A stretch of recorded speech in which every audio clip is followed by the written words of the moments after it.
Assalamu alaikum. My name is Fatma Shabir. I am a nutritionist from University of Agriculture, Faisalabad. Thank you so much, Dr. Akram, for organizing this webinar on daily basis from Government College, University, Faisalabad. आज का जो मेरा topic है, जो कि मैं बात कर रही थी, पहले इसके बारे में बता रही थी, लैक्टोज इंटॉलरेंस के बारे में। वो वाले लोग, वो वाले बच्चे जिनको जो है वो मिल्क डाइजेस्ट नहीं होता। इसमें बेसिकली होता क्या है कि हमारे स्मॉल इंटेस्टाइन में जो है वो, नॉर्मल तौर पे अगर हम बात करें, जब भी हम कोई फूड लेते हैं तो हमारे स्टमक से, स्मॉल इंटेस्टाइन से जो है वो एंजाइम जो है वो रिलीज होते हैं, जो कि हमारी फूड की जो है वो ब्रेक डाउन करते हैं। इसी तरह हम अगर बात करें तो जब हम मिल्क लेते हैं तो हमारे स्मॉल इंटेस्टाइन से एक एंजाइम रिलीज होता है जिसका नाम है लैक्टेज एंजाइम। लैक्टेज एंजाइम का बेसिकली काम क्या होता है कि मिल्क में जो है एक शुगर मौजूद होती है जिसको कहा जाता है लैक्टोज। तो लैक्टेज एंजाइम का काम क्या होता है कि उसने लैक्टोज की ब्रेकडाउन करनी होती है ग्लूकोज प्लस लैक्टोज के अंदर। तो वो वाले लोग जिनको जो है लैक्टोज इंटॉलरेंस होती है, उनके अंदर जो है ये वाला एंजाइम जो है वो डेफिशिएंट होता है। उनके अंदर ये एंजाइम जो है वो डेफिशिएंट होते हैं। वो वाले लोग जिनको लैक्टोज इंटॉलरेंस होती है, जब वो मिल्क कंज्यूम करते हैं तो बेसिकली होता क्या है कि मौत से एसोफेगस, एसोफेगस के बाद स्टमक, स्टमक के बाद जब स्मॉल इंटेस्टाइन में मिल्क जाता है तो वहाँ पे एंजाइम जब ये नहीं प्रेजेंट होता है, लैक्टेज एंजाइम जिसके ब्रेक डाउन करनी होती है लैक्टोज की ग्लूकोज प्लस लैक्टोज के अंदर, तो जब इस एंजाइम की डेफिशिएंसी की वजह से क्या होता है कि मिल्क जो है वो लार्ज इंटेस्टाइन में मूव करता है। लार्ज इंटेस्टाइन में बेसिकली होता क्या है कि हमारे बैक्टीरिया होते हैं जो कि इसकी फर्मेंटेशन करते हैं मिल्क की, और वो क्या करता है, कॉज बनता है ब्लॉटिंग गैस वगैरह की। जिनको लैक्टोज इंटॉलरेंस होती है उसमें उनको जो है वो मिल्क डाइजेस्ट नहीं होता इस एंजाइम की डेफिशिएंसी की वजह से। जैसे मैं बात कर रही थी कि इसकी 3 कॉजेज होती हैं। प्राइमरी है, सेकेंडरी है, कंजेनिटल है। कंजेनिटल हम बात करते हैं कि जो कि हेरिडिटी होती है, मतलब कि जैसे ही वो पैदा होते हैं तभी उनके अंदर ये लैक्टेज एंजाइम जो है वो डेफिशिएंट होता है। सेकेंडरी जो है इसकी जो काज होती है, उसकी मेन रीजन होती है कि किसी डिजीज की वजह से जो है ये लैक्टेज एंजाइम डेफिशिएंट हो जाता है। अगर हम बात करें जैसे क्रोहन डिजीज है या सीलियक डिजीज है, उसमें बेसिकली होता क्या है कि जो स्मॉल इंटेस्टाइन के ऊपर जो विलाई होती है ना, जिसका काम क्या होता है कि इसमें न्यूट्रिएंट की एब्जॉर्प्शन करनी होती है। तो सीलियक में वो होता है कि जिनको गंदम से एलर्जी होती है, उनमें बेसिकली होता क्या है कि वो जो स्मॉल इंटेस्टाइन है उसकी जो ब्रश बॉर्डर जो विलाई होती है वो डैमेज हो जाती है, वहां से ये एंजाइम जो है वो रिलीज नहीं होते। तो जब वो जो है वो इस चीज को कंज्यूम करते हैं तो उनको वो डाइजेस्ट नहीं होता। तो ऑब्वियसली जब अगर वो कोई मेडिसिन लेते हैं या उसको दोबारा जो है विलायरी ग्रो करती है तो उस तब जो है वो उनका डाइजेस्ट हो जाता है। इस तरह अगर हम बात करें प्राइमरी है, प्राइमरी में होता ये है कि जब वो लोग जो कि बहुत लॉन्ग टर्म के लिए जो है वो मिल्क की कंजप्शन नहीं करते और एक टाइम के बाद जो वो कंज्यूम करते हैं तो उनमें जो एंजाइम जो होता है वो प्रोड्यूस नहीं होता है, डेफिशिएंट होता है। लेकिन जैसे जैसे वो मिल्क की कंजप्शन स्टार्ट करते हैं तो वो जो है वो स्टार्ट हो जाता है, मिल्क जो स्मॉल इंटेस्टाइन स्टमक इसको एक्सेप्ट कर लेते हैं। ये थी इसकी मेन रीजन। अब हम बात कर रहे थे कि इसके साइन और सिम्टम्स के अकॉर्डिंग अगर हम बात करें, जिनको लैक्टोज इंटॉलरेंस होता है उसमें बेसिकली होता क्या है कि जैसे मैंने बात की है कि इनको ये जो डिजीज होती है ये इतनी कॉमन नहीं है। ये 60,000 80,000 में से जो है वो किसी एक को होती है। इसके अगर हम सिम्टम देखा जाए तो इसमें जो है वो होता क्या है कि ऑब्वियसली बच्चा जो है वो डाइजेस्ट नहीं करता मिल्क को, तो उनको होता क्या है कि उनके न्यूट्रिएंट अब्जॉर्ब नहीं होते। जब न्यूट्रिएंट अब्जॉर्ब नहीं होंगे, ग्लूकोज जो है वो ब्लड के अंदर नहीं जाएगा, तो वो जो है वो उनको क्या होता है कि वेट उनका लॉस ही होता है, वो अंडर वेट होते हैं मोस्टली ये बच्चे। ठीक है। अब यहाँ पे जो पॉइंट आता है कि अब जैसे अगर हम बात करें, मिल्क जो है वो एक हमारी कंप्लीट डाइट है, उसमें प्रोटीन भी है, उसमें आयरन भी है, उसमें कैल्शियम भी है, और भी काफ़ी सारे जो हैं वो वाइटामिन मिनरल्स जो है वो इसके अंदर प्रेजेंट है।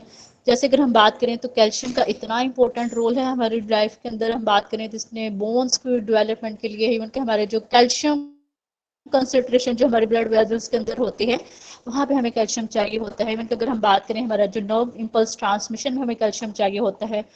तो इन बच्चों को कैल्शियम, तो अगर इनको जो है वो कैल्शियम का अल्टरनेट सोर्स तो देना पड़ेगा ही, क्योंकि कैल्शियम ग्रोइंग एज होती है बच्चों की, उनकी बोन्स की डेवलपमेंट हो रही होती है। तो अगर हम उनको मिल्क तो दे नहीं सकते, ठीक है, कोई भी जो है मिल्क मिल्क है या मिल्क प्रोडक्ट है वो हम उनको नहीं दे सकते। तो उनको जो है वो हमने इन बच्चों को हमने क्या करना है कि कैल्शियम रिच डाइट जो है वो हम इनको दूसरे सोर्सेज से जो है वो हम इनको प्रोवाइड करेंगे। जैसे अगर हम बात करें तो जितनी भी है, उनको हम जो मिल्क देंगे ना बच्चों को वो हम देंगे, आलमंड मिल्क दे सकते हैं। जैसे अगर हम बात करें ना तो सबसे ज्यादा अगर हम नट्स में से बात करें तो कैल्शियम जो है वो आलमंड के अंदर जो है वो प्रेजेंट होता है। नो डाउट अगर हम बात करें तो बाकी जो जितने भी नट्स वगैरह हैं, पिस्ताचो है, पिस्ता है, उसके अंदर भी जो है वो कैल्शियम वगैरह होता है, आलमंड है, वॉलनट वगैरह के अंदर भी होता है। इन बच्चों को हम क्या करेंगे, आलमंड मिल्क जो है वो हम जो है उनको रेफर करेंगे। इसी तरह अगर हम बात करें तो सोया बेस्ड जो मिल्क होता है, सोयाबीन जो कि उसकी एक्सट्रैक्शन वगैरह करके हम उनको ये वाला मिल्क देंगे। इसी तरह अगर हम बात करें तो इनको कोकोनट मिल्क जो है इन बच्चों को हम रिकमेंड करेंगे, क्योंकि ये बच्चे जो है वो मिल्क नहीं ले सकते, लेकिन हम कोकोनट्स के थ्रू हम क्या करेंगे, हम इनको कोकोनट मिल्क देंगे। इसके अलावा अगर हम बात करें तो राइस मिल्क जो है हम इनको रिकमेंड कर सकते हैं। इसके अलावा अगर हम बात करें तो जिनको लैक्टोज इंटॉलरेंस होती है, उनको अपने कैल्शियम के सोर्स को पूरा करने के लिए जो है वो उनको एग यॉक जो है उसको देखा जाए तो उसमें कैल्शियम होता है। नो डाउट एग यॉक जो है, अंडे की जो जर्दी होती है, उसमें बहुत सारे जो है वो मिनरल्स वाइटामिन प्रेजेंट है जो कि हमारी बॉडी के लिए ज़रूरी है। इसके साथ साथ जो है उसमें विटामिन डी भी प्रेजेंट होता है एग यॉक के अंदर, जो कि कैल्शियम तो हम देंगे लेकिन साथ विटामिन डी का होना बहुत ज़्यादा ज़रूरी है। विटामिन डी होगा तो कैल्शियम की एब्जॉर्प्शन होगी। जैसे अगर हम बात करें आयरन होगा तो आयरन की एब्जॉर्प्शन के लिए जो है विटामिन सी जो है वो रिक्वायर्ड होता है। जिस तरह हम उनको एक यॉक देंगे। इसके अलावा अगर हम बात करें इसमें कोलिन होता है, लेसिथिन होता है, फास्फोलिपिड होता है। यॉक के अंदर कोलिन का बेसिकली काम क्या होता है कि उसने ब्रेन की फॉर्मेशन करनी होती है। फास्फोलिपिड का काम क्या होता है कि उसने हमारी जो आर्गन्स के ऊपर जो लेयर होती है ना, जितने भी हमारी जो ऑर्गन्स होते हैं बेसिकली वो बने ही होते हैं फास्फोलिपिड लेयर से बने होते हैं, लिपिड फॉर्मेशन होती है। तो एग यॉक के अंदर ये सारे जो हैं ये मतलब के फैक्टर्स जो हैं वो प्रेजेंट होते हैं, कंपाउंड न्यूट्रेंट हैं। इसके अलावा हम बात करें बी वाइटामिन भी काफ़ी सारे आ जाते हैं, और भी काफ़ी सारे मिनरल्स जो हैं वो प्रेजेंट होते हैं। तो हम एग यॉक जो है वो जिनको लैक्टोज इंटॉलरेंस है हम उन बच्चों को क्या करेंगे, हम उनको रिकमेंड करेंगे, वो कैल्शियम रिच है। इसके अलावा अगर हम देखा जाए तो फिश जो है वो इनके लिए एक अच्छा सोर्स है कैल्शियम का, ठीक है। इसके अलावा अगर हम देखा जाए तो जितने भी सीड्स होते हैं वो भी कैल्शियम रिच होते हैं। लाइक अगर हम बात करें तो इसमें सीड्स में आ जाता है अलसी आ जाती है, वो भी एक अच्छा सोर्स है कैल्शियम का, बल्कि आयरन का भी वो एक अच्छा सोर्स है। इसके अलावा अगर हम बात करें तो सीसम सीड आ जाते हैं, तिल वगैरह आ जाते हैं, ठीक है, सनफ्लावर सीड वगैरह। तो हम इसका पाउडर वगैरह बना के बच्चे को जो है वो किसी फ्रूट वगैरह के ऊपर स्प्रिंकल करके वगैरह जो है हम उनकी डाइट के अंदर जो है वो ऐड कर सकते हैं। नॉर्मल तौर पर देखा जाए तो कैल्शियम की रिक्वायरमेंट जो है वो ज़्यादा होती है हमारी बॉडी के अंदर, 1200 तक होती है, ठीक है। तो इतनी जो है इसकी रिक्वायरमेंट होती है। इसके अलावा अगर हम देखा जाए तो कैल्शियम के सोर्सेज में जो है वो ग्रीन लीफी वेजिटेबल्स जो है वो आ जाती हैं। तो इन सोर्सेज के थ्रू जो है वो हम इनको क्या कर सकते हैं, इनका कैल्शियम का जो सोर्स है इन बच्चों का, वो हम पूरा जो है वो कर सकते हैं। अब इसके अगर हम बात करें तो जिनको लैक्टोज इंटॉलरेंस होती है, जब भी हमने उनके लिए जो है वो बाहर से कोई प्रोडक्ट वगैरह जो है वो ख़रीदनी वगैरह है, तो उसकी लेबलिंग जो है उनको लाजमी जो है वो चेक कर लेनी चाहिए, कि हमें पता होना चाहिए कि कोई भी हम प्रोडक्ट ले रहे हैं उसके अंदर उन्होंने कोई मिल्क का जो सोर्स है वो यूज़ तो नहीं किया, मिल्क को ऐड तो नहीं किया। तो हम कोशिश करें कि उनको जो प्रोडक्ट वगैरह है, जो भी हमने उनको फूड जो है उनको देना है, उसमें जो है वो हम मिल्क को अवॉइड किया जाए। उसकी फूड की जो लेबलिंग है उसको लाजमी चेक करें कि उसके अंदर जो है वो मिल्क नहीं होना चाहिए, ठीक है। इसके अलावा अगर हम देखा जाए तो काफ़ी सारे जो जैसे हम बात करते हैं, जैसे मैंने बात की है कि लैक्टोज है उसकी ब्रेकडाउन होती है ग्लूकोज प्लस गलैक्टोज के अंदर, ठीक है। तो काफ़ी सारे सिरप ऐसे होते हैं जो कि उनकी फिलिंग की जाती है। जैसे अगर हम बात करें ना, छोटे बच्चों के जो सिरप होते हैं मोस्टली देखा जाए तो वो मीठे होते हैं, ठीक है। तो उसकी जो फिलिंग की जाती है उसको स्वीटनेस टेस्ट देने के लिए जो है उसके अंदर गलैक्टोज को ऐड किया जाता है।